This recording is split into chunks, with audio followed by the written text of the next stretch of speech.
तो the इनकार्नेटेड emperor के पिछले एपिसोड में हमने देखा था कि सैन का पीछा करते हुए वू वुक्सिन और अनु अब उस जगह पर आ चुके थे जहां सैन ब्लैक ऑरा से अफेक्टेड लोगों की ट्रीटमेंट कर रहा था। जिसके लास्ट सीन में सैन और ली मुबाई एक साथ ब्लैक ऑरा निकलने का कारण पता लगाने के लिए उन दरार से होते हुए एक अजीब सी जगह पर जा पहुंचे थे, जिस जगह सैन को ट्रीइंकार्नेशन ड्यूरेबिलिटी के एडवांस लेवल की टेक्निक दिखी थी। और अब आगे तो एपिसोड की स्टार्टिंग में हम सैन को देखते हैं जो उस टेक्निक को देख उसे लेने को जाता है, पर जब सैन उस टेक्निक के बहुत करीब आ चुका था तभी उस पर कोई अटैक करता है जिससे सैन को पीछे हटना पड़ता है। और ये अटैक किसी और ने नहीं वू वुक्सिन ने किया था जो अन्नू के साथ सैन का इधर पीछा करते हुए पहुंचा था, जो सैन का जब से पीछा कर रहा है जब से सैन इस दरार में ली मुबाई के साथ एंटर हुआ था। तो वू वुक्सिन उन दोनों को देखकर सवाल करता है कि आखिर तुम दोनों में से सैन कौन है जिसने अपना नाम स्टेला के टॉप पर लिखा था। जिसे सुन सैन बोलता है अच्छा मैं समझ गया, लगता है कि वू फैमिली ने एक और मेंबर को मेरे हाथों से मरने के लिए भेजा है। जिसकी ऐसी बातों से वू वुक्सिन गुस्से में सैन को कहता है बच्चे तुम्हारी इतनी हिम्मत, आज मैं तुम्हें चींटियों की तरह मसल कर मेरे वू फैमिली की रियल पावर तुम्हें दिखाता हूँ। जो बोलकर वू वुक्सिन अन्नू को ली मुबाई को संभालने को कहकर और खुद सैन से फाइट करने चला जाता है, जिस फाइट में अन्नू अपने एक्स और ली मुबाई अपनी स्वॉर्ड की हेल्प से एक दूसरे पर भारी पड़ने की कोशिश करते हैं। पर स्टार्टिंग में अन्नू ली मुबाई पर कई सारे अटैक करके उसे पीछे ही भेजते जा रही थी और इधर वू वुक्सिन ने सैन पर एक पावरफुल पंच का अटैक किया था, जिसके अटैक को रोकने के लिए सैन अपने ट्रीइंकार्नेशन ड्यूरेबिलिटी टेक्निक का यूज करते हुए एक शील्ड से उसे रोक रहा था। पर इस शील्ड के बनता देख वो वुक्सिन बिल्कुल नहीं रुकता, उल्टा वो शील्ड को तोड़ने के लिए उस पर कई सारे पंचेस मारने लगता है, जिसके हर एक पंच के इम्पैक्ट से वह शील्ड कमजोर होते जा रहा था। तो ली मुबाई सैन को इस कंडीशन में देख उसकी मदद करने के लिए अन्नू को पीछे भेजकर वो वुक्सिन की ओर एक स्लैश अटैक करता है, जिस अटैक को अपनी ओर आता हुआ देख वो वुक्सिन सैन को छोड़कर उस अटैक को बड़े आराम से अपने एक ही मूव से बर्बाद कर देता है। जिस अटैक के बर्बाद होने की वजह से वहां धुआं धुआं हो गया था, जिसका फायदा उठाकर ली मुबाई सैन को कहते हैं कि तुम जाओ उस टेक्निक को ले लो, तब तक मैं इन लोगों को संभालता हूँ। जिसकी यह बात सुनकर सैन ली मुबाई को अपना ख्याल रखने को कहकर तेजी से दौड़कर उस टेक्निक की ओर जाने लगता है, जिसको उस टेक्निक की ओर जाता हुआ देख दूर से वू वुक्सिन देख लेता है, जो यह देखते ही सैन की ओर तेजी से बढ़ना शुरू कर देता है, जिसे ली मुबाई सैन के पास जाने से नहीं रोक पाता क्योंकि वह खुद अन्नू से फाइट कर रहा था। तो सैन वू वुक्सिन को अपनी ओर आता हुआ देख उस पर फायर यूनिकॉर्न बीस्ट को समन करके छोड़ देता है, लेकिन यह वू वुक्सिन एक पावरफुल कल्टीवेटर होने की वजह से वह इस बीस्ट को अपने एक हाथ से ही रोक कर मारते हुए बोलता है बच्चे तुम्हें क्या लगता है तुम अपने इन बचकाने ट्रिक से मुझे रोक पाओगे। जो बोलकर वो वुक्सिन उस बीस्ट पर कई सारे अटैक करके उसे वहीं पे मार देता है, जिसके ऐसा करने से सैन पर भी इसका इफेक्ट पड़ता है, जो अपने पीछे की चट्टान पर जा टकराता है। जो चट्टान के ठीक ऊपर ही वह गोल्डन बॉडी थी जिसके अंदर वह टेक्निक है, जिसके आगे सैन कुछ सोच पाता उससे पहले ही वू वुक्सिन ने सैन की ओर एक स्पिरिचुअल पंच का अटैक कर दिया था, जिस अटैक से बचने के लिए सैन लास्ट मोमेंट में किसी तरह अपने पावर का यूज करके उस गोल्डन बॉडी को खींचकर इस अटैक के रास्ते में ला देता है,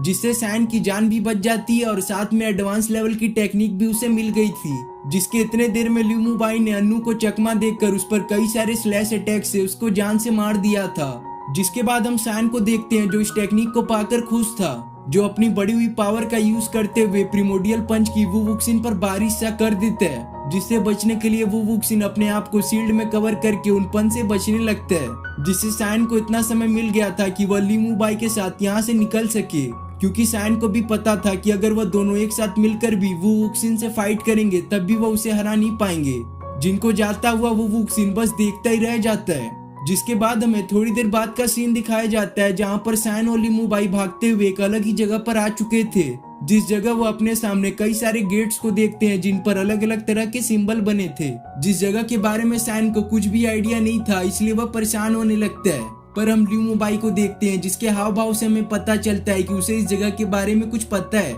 इसलिए वह सैन को कहता है कि सैन यह जगह काफी खतरनाक है और लेजेंड्स की माने तो इन गेट के पीछे ट्रायल एग्जाम होते हैं, जिन एग्जाम को अगर कोई कल्टीवेटर पास कर ले तो उसको उसके बदले में रिवॉर्ड भी मिलते हैं। पर मेरी एक बात ध्यान रखना कि ये ट्रायल इतने भी आसान नहीं होते हैं, इसके चक्कर में कई सारे कल्टीवेटर ऑलरेडी मर चुके हैं। जो बात जानकर सैन ली मुबाई को कहता है कि हमारे पास यहाँ पर कोई भी चॉइस नहीं है, वो वुक्सिन अभी बिल्कुल हील हो गया होगा और वह हमें उस आकी जेट पेंडेंट की हेल्प से ढूंढ निकालेगा, इसलिए हमें यहाँ पर अलग होना पड़ेगा। इसीलिए आप किसी एक गेट को चूज करके उसके अंदर चले जाएं और मैं किसी और गेट के अंदर, जिसकी वजह से वो वुक्सिन मेरे ही पीछे आएगा क्योंकि आपसे उसकी कोई भी दुश्मनी नहीं है। जिसकी बातों पर लिमुबाई मान जाते हैं, क्योंकि अगर वो वुक्सिन सैन का पीछा करते हुए इस गेट के अंदर आएगा तो उसे भी खतरों का सामना करना पड़ेगा, जिसकी वजह से वह इंजर्ड जरूर होगा। जिसका फायदा उठाकर जब सैन से उसका इनकाउंटर होगा तो सैन के पास टाइम रहेगा कि वह उसके चंगुल से निकल सकेगा। फिर हम सैन को देखते हैं जो एक गेट चूज करके उसके अंदर चला जाता है, जिस गेट के बाहर एक फायर सिंबल बना था, जिसका मतलब यह है कि सैन अंदर जो भी प्रॉब्लम फेस करने वाला है वह सब फायर से रिलेटेड होंगे। जिस जगह के अंदर जाते ही सैन अपने आप को एक अलग ही वर्ल्ड में पाता है, जिस जगह बहुत सारे बड़े बड़े चट्टान और उनके अंदर से निकल रहे लावा को वो देख पाता है। जिस जगह को सैन देखते हुए आगे बढ़ ही रहा था, तभी उसके पीछे हम एक फायर स्पिरिट को देखते हैं जो धीरे धीरे सैन का पीछा करते हुए उसके काफी करीब जा पहुंचता है। लेकिन वह फायर स्पिरिट सैन का कुछ बिगाड़ पाते हैं। उससे पहले ही सैन उन फायर स्पिरिट को पकड़कर अपने ग्लेस फ्लेम में एब्जॉर्ब करके बोलता है कि इन फायर स्पिरिट की हेल्प से मैं अपने ग्लेस फ्लेम को और भी पावरफुल बना सकूंगा, और अगर मुझे यहाँ पर ये एक फायर स्पिरिट मिला है तो जरूर यहाँ पर और भी होंगे। जो बोलकर सैन जब वहाँ पर कुछ समय तक फायर स्पिरिट को ढूंढता है तो उसे वहाँ पर कई सारे फायर स्पिरिट मिलते हैं, जिन सबको वह पकड़कर अपने ग्लेस फ्लेम में एब्जॉर्ब कर लेता है। जो सब करते हुए सैन अब ऐसी जगह पर जा पहुंचता है जहाँ पर वो अपने सामने चिंगयांग फ्लावर को देखता है। जिस फ्लावर को देखकर सैन अपने आप को रोक नहीं पाता और एक्साइटमेंट में उस फ्लावर को लेने को बढ़ता है।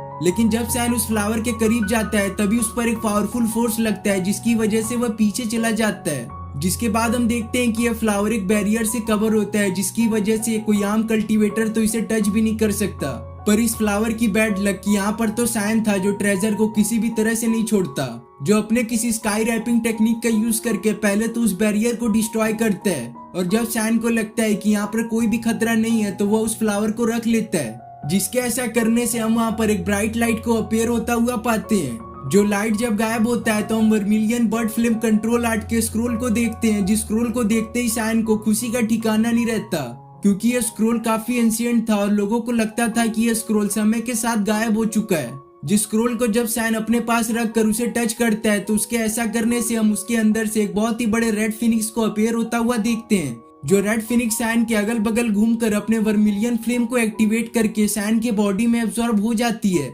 जिसके ऐसा करने से सैन को vermilion bird flame control art technique मिल चुकी थी। लेकिन यह सब तो बस एक शुरुआत थी, क्योंकि अगर सैन को यहाँ पर रिवॉर्ड मिल रहे हैं तो उसे खतरों का भी सामना करना पड़ेगा। जो खतरा ये लेजेंडरी एक्सट्रीम यंग फ्लेम होता है, जो आसपास के लावा से निकलकर सैन के बॉडी में काफी तेजी से एब्जॉर्ब हो जाता है। जिस फ्लेम को सैन के बॉडी के अंदर एब्जॉर्ब होने की वजह से अब सैन को बहुत ही ज्यादा पेन होने लगता है, जिसकी वजह से वो एक जगह बैठकर अपने ग्लेस फ्लेम की हेल्प से इस फ्लेम को सप्रेस करने की कोशिश करता है। पर यह जो फ्लेम सैन के बॉडी में अभी एब्जॉर्ब हुई थी वह काफी ज्यादा अनस्टेबल थी, जिसकी वजह से सैन की बॉडी अंदर से डिस्ट्रॉय होने लगती है। जिस फ्लेम के ऐसा रिएक्ट करने की वजह से सैन अपनी पूरी बॉडी को ग्लेस फ्लेम में कवर करके उस एक्सट्रीम यंग फ्लेम को पूरी तरह से रिफाइन करने की कोशिश करने लगता है। जो सब सैन कर ही रहा था तभी वहां पर हम वो वुक्सिन को आता हुआ देखते हैं, जो साइकिक जेट पेंडेंट की हेल्प से सैन के पास पहुंच चुका था, जो सैन के करंट सिचुएशन का फायदा उठाकर अपने किसी ट्रेजर का यूज करके उसे जान से मारने की कोशिश करता है। लेकिन यह वो वुक्सिन की बहुत बड़ी गलती होती है, क्योंकि जो सैन के बॉडी के अंदर लेजेंडरी एक्सट्रीम यंग फ्लेम गई थी वो सैन के बॉडी से बाहर आने की कोशिश करने लगती है, जिसी चक्कर में सैन के बॉडी से काफी ज्यादा अमाउंट में फ्लेम बाहर निकलने लगते हैं, जिसकी वजह से वो वुक्सिन का वो ट्रेजर चुटकियों में डिस्ट्रॉय हो जाता है। जिस ट्रेजर को ऐसा डिस्ट्रॉय होता हुआ देख वो वुक्सिन काफी गुस्सा हो जाता है और बोलता है कि बच्चे तुमने क्या कर दिया, क्या तुम्हें पता है कि ये ट्रेजर मुझे कितनी मुश्किलों के सामना करने के बाद मिला था। जो बोलकर वो वुक्सिन अपने पावरफुल पंच को चार्ज करके सैन पर अटैक करने को बढ़ता है, पर हम देखते हैं कि सैन तो पहले से ही वो वुक्सिन की ओर बढ़ रहा था, जिससे जैसे वो वुक्सिन अपने पंच से सैन के बॉडी को टच करता है वैसे ही सैन के बॉडी से निकल रहे लेजेंडरी एक्सट्रीम यंग फ्लेम के वो कांटेक्ट में आ जाता है, जिससे देखते ही देखते वो लेजेंडरी फ्लेम वो वुक्सिन की बॉडी को ही जलाने लगता है, जिसकी वजह से वो वुक्सिन थोड़ी देर में ही तड़प तड़प कर मारा जाता है। जिसके मरते ही हम सैन को देखते हैं, जिसके अंदर से वो लेजेंडरी एक्सट्रीम यंग फ्लेम बाहर आने की कोशिश करती है, पर सैन अपनी पूरी पावर लगाकर उस फ्लेम को अपने बॉडी के अंदर ही रिफाइन करने का प्रोसेस जारी रखता है, जिसके दिखाते एपिसोड यहाँ पे खत्म हो जाता है।